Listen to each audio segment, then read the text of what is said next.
સુરતના અમરોલી વિસ્તારની શ્રી રામનગર સોસાયટીમાં હત્યાનો બનાવ સામે આવ્યો હતો. સામાન્ય બોલાચાલી દરમિયાન છરા વડે જીવલેણ હુમલો કરવામાં આવ્યો.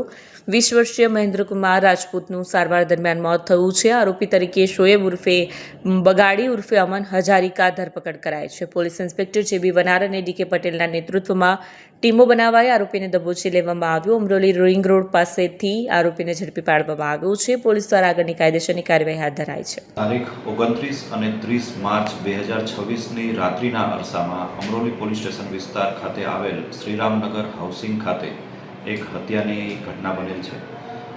બનાવની જાણ થતાં અમરોલી પોલીસની ટીમ ઘટના સ્થળે ગયેલ અને અધિકારીઓ સહિતના તમામ પોલીસ સ્ટાફ સાથે અલગ અલગ ટીમો બનાવી આરોપીની શોધખોળ હાથ ધરવામાં આવેલી અને ગણતરીના કલાકોમાં જ તે આરોપીની ધરપકડ કરવામાં આવેલ છે. સમગ્ર ઘટનાની વિગત જોતા મરણ જનાર મહેન્દ્ર રાજપૂત અને તેના પાડોશમાં જ રહેતો શોએબ હજારિકા બંને વચ્ચે સામાન્ય બોલાચાલીમાંથી ઝઘડો થયેલ અને શોએબ દ્વારા છરીનો ઘા મારી પીઠના ભાગે મહેન્દ્ર રાજપૂતની હત્યા કરવામાં આવેલ છે.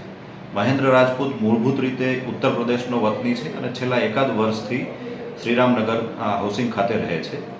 જ્યારે આરોપી શોએબ છેલ્લા એકાદ મહિનાથી આસામથી અહીંયા સુરત અમરોલી ખાતે રહેવા માટે આવેલ છે અને સામાન્ય બોલાચાલીમાંથી જ તે બંને વચ્ચે ઝઘડો થયેલો અને મૃત્યુનો બનાવ બનવા પામેલ છે.